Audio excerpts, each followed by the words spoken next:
হচ্ছে একটা বৃত্তের চারিদিকে একটা পরিলিখিত বর্গক্ষেত্র আছে কিউ আর এখানে প্রামাণ্য জিনিসটা কি এবি প্লাস ডিসি সমান এবি প্লাস ডিসি। দেখো আমরা কিন্তু একটা উপপাদ্য জেনেছি যে একটা বৃত্তের বহিস্থ বিন্দু থেকে যদি দুটি স্পর্শক টান এপি সমান বিপি হয়। এই যে উপপাদ্য এটা জেনেছো এই জিনিসটাই এখানে খোঁজো। দেখো এখানে যদি পিএ আর পিবি স্পর্শক হয় পিএ আর পিবি সমান, এখানে দেখো এএস আর এপি স্পর্শক, সুতরাং এএস সমান এপি। যেহেতু এপি ও এএস স্পর্শক সুতরাং এপি সমান এএস। বোঝা গেছে? তো নিশ্চয়ই এই দুটো সমান এই দুটো সমান এই দুটো সমান হবে, এটা লিখে দাও। এবার এবি প্লাস ডিসি সমান সমান এবিটাকে দুই ভাগ করে দাও, এবি মানে AP plus PB, AP plus PB, আর ডিসি মানে নিশ্চয়ই ডি আর প্লাস আর। তাহলে এপির বদলে আমরা কি লিখতে পারি এএস, তাহলে কিন্তু এই বাহুতে যাচ্ছে এএস। পিবির বদলে কি লেখা যায় বিকিউ। ঠিক তেমনি ডি আর এর বদলে এস ডি, আর আর সি বদলে লেখা যায়। এবার দেখো এ এস আর ডি এর যোগ করলে পাই এস আর ডি এসটা এখানে এস প্লাস ডিএস এডি। দুটি বৃত্ত পরস্পর বহিঃস্পর্শ করেছে। কি কেন্দ্রীয় বৃত্ত? একটা সরল সাধারণ স্পর্শক বলছে আর এদিকে এস নাকি প্রমাণ করতে বলছে কোণ আর এস 90 ডিগ্রি।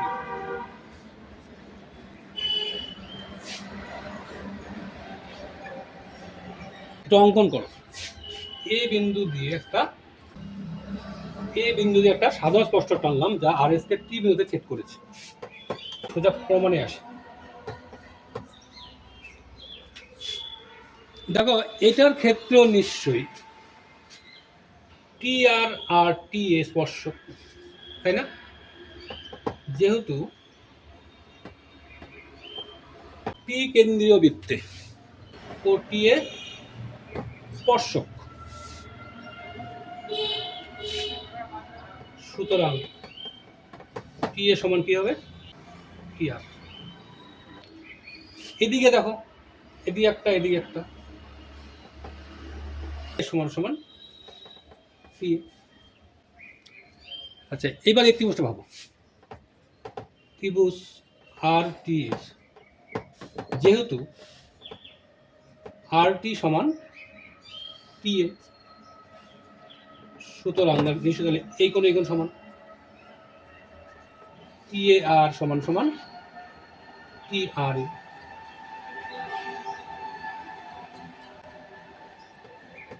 অনুরূপে এই ত্রিভুজ থেকে এটা সমান।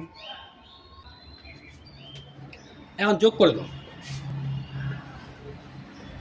টি A R plus T S T R A plus T S A, যোগ করো এটা হচ্ছে আর এস। টেবিল রেখে দাও।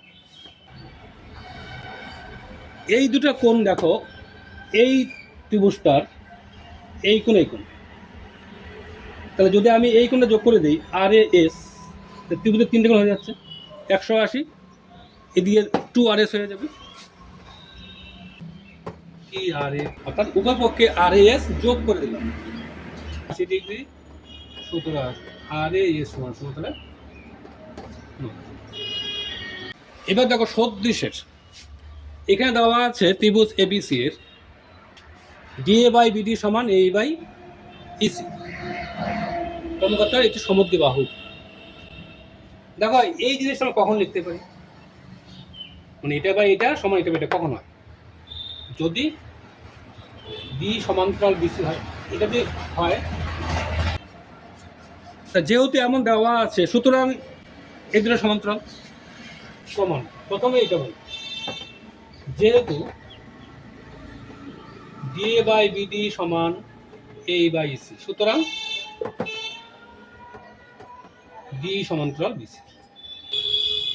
আচ্ছা, প্রমাণ করতে হবে সমদ্বিবাহু এবি আর এসি সমান। কখন হবে? যদি এই কোণ এই কোণ সমান হয়। দেওয়া আছে এই কোণ এই কোণ সমান। যেহেতু এই দুটো সমান্তরাল, তা নিশ্চয়ই এই দুটো কোণ সমান হবে। ছেদকের সাপেক্ষে অনুরূপ কোণ সমান হয়, সুতরাং দিয়ে দাও কোণ এডিই সমান এবিসি।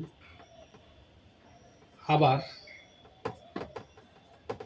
এডি সমান এসিবি, এটা প্রদত্ত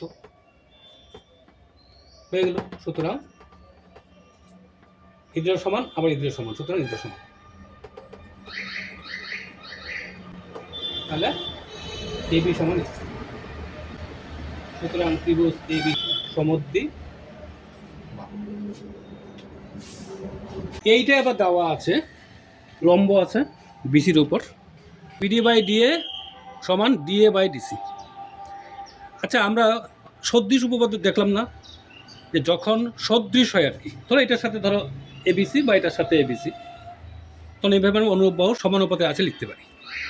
তো দেখতে হবে এরা কোন ত্রিভুজে, দেখি বিডি ডিএ, বিডি ডিএ আর ডিএ ডিসি, তার মানে ত্রিভুজ এইটা আর এইটাই নেওয়া আছে।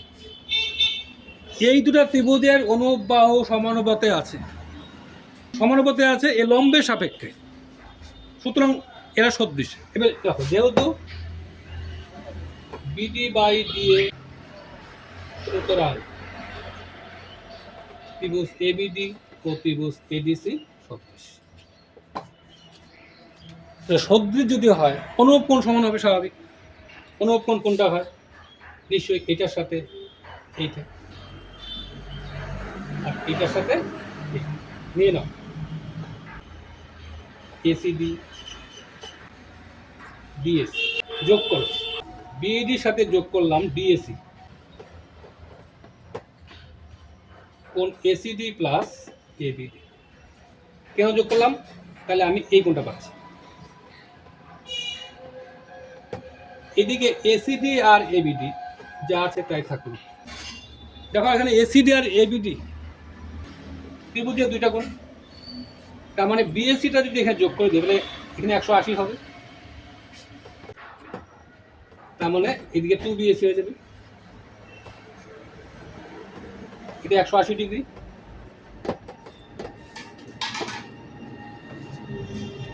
দেখো এখানে আমরা কি পাই? দেওয়া আছে এইখান থেকে লম্ব প্রমাণ করো যে এবি স্কোয়ার সমান সমান বিডি আর সবটা বিসি, এসি স্কোয়ার সমান সমান ডিসি আর ডিসি, এডি স্কোয়ার সমান এটা কিন্তু এটা।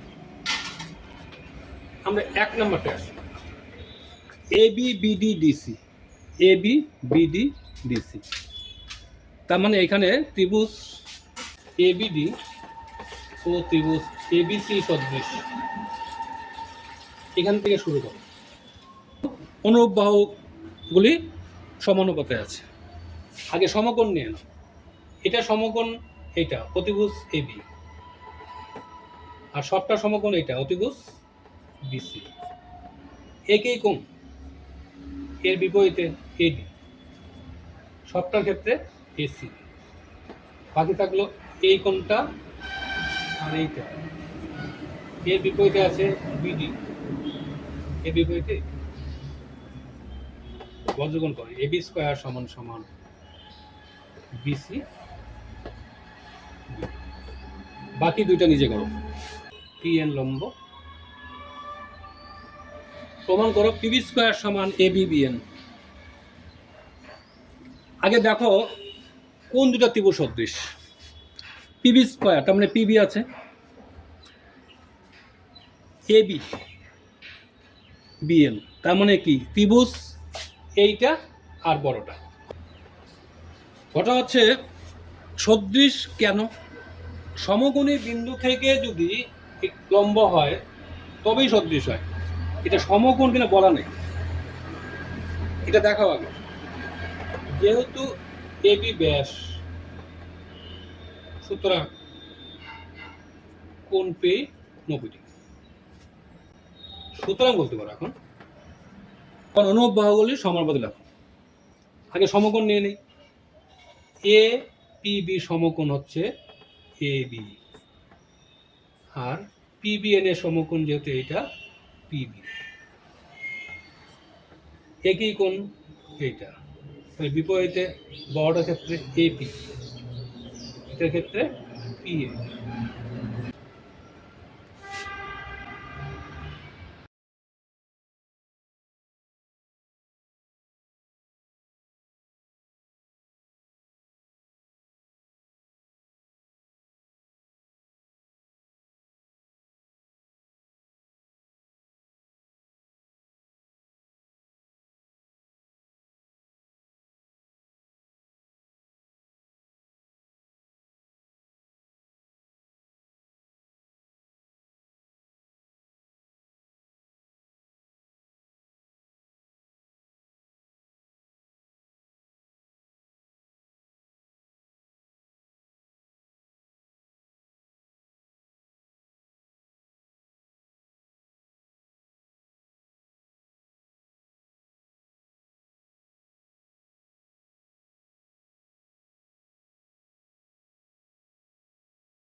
এবিসিডি বৃত্ত চতুর্ভুজের এবি আর ডিসিকে বানানো হয়েছে, পি বিন্দু ছেদ করেছে। প্রমাণ করো পিএ ইন্টু পিবি সমান পিসি ইন্টু পিডি। পিএ পিবি, পিসি পিডি, তার মানে বড় ত্রিভুজটা আর এই ত্রিভুজটা সদৃশ প্রমাণ করে অনুরূপ বাহুর সমানুপাতিক করলে হয়ে যাবে। এখান থেকে শুরু করবে। একই কোণ নেবে আগে, তারপরে নেবে ধরো এটার সাথে এটা নেওয়া যাবে, কারণ বৃত্ত চতুর্ভুজের বহিস্থ কোণ অন্তঃস্থ বিপরীত কোণের সমান হয়, যুক্তি দেওয়া আছে। সুতরাং সদৃশ পরে অনুরূপ বাহুগুলি বাই করে লিখে বর্গমূল করে দিবে, হয়ে যাবে। এটা দেখো বলছে ট্রাপিজিয়ামের এই বাহুর সাথে এই বাহু সমান্তরাল বলা আছে। প্রমাণ করো এটা বা এটা সমান এটা বা এটা। প্রমাণটা দেখো বের করবে। প্রথমে এই ত্রিভুজটা ধরো এডিসি এর, নিশ্চয়ই এটা সমান্তরাল এটা আছে, সুতরাং এটা বা এটা সমান এটা বা এটা। আবার এই ত্রিভুজটা ধরবে এ বি সি এর, নিশ্চয়ই, সুতরাং এটা বাই এটা সমান এটা বাই এটা হবে। তারপরে কম্পেয়ার করবে দুইটা। ও কেন্দ্রীয় বৃত্তে বৃহত্তরটির এ বি আর এসি যে দুটি অপর বৃত্তকে পি ও কিউ বিন্দু স্পর্শ করেছে, প্রমাণ করো পি কিউ সমান হাফ। ছবিটা কিভাবে আঁকবে? স্পর্শবিন্দু পি কিউ বিসির অর্ধেক। আমি বলে দিচ্ছি কীভাবে করবে। প্রথমেই লিখবে যেহেতু এ বি স্পর্শক ও থেকে এইভাবে প্রথমে অঙ্কন করো। অঙ্কন প্রথমে লিখবে ও কমা পি ও কমা কিউ যুক্ত করি। পরে বলবে যেহেতু এ বি স্পর্শক ওপি স্পর্শবিন্দুর ব্যাসার্ধ, সুতরাং কী হবে? ওপি লম্ব এ বি। আবার যেহেতু এ বি জের উপর ওপি লম্ব, সুতরাং পি এ বি এর মধ্যবিন্দু, অনুরূপে কিউ এসি এর মধ্যবিন্দু। পরে বলবে ত্রিভুজ এ বি সি এর এ বি ও এসি এর মধ্যবিন্দু যথাক্রমে পি ও কিউ, সুতরাং পি কিউ সমান হাফ বিসি। এটা ক্লাস 9-এর ছিল, এই সিরিজতে করা হয়েছে।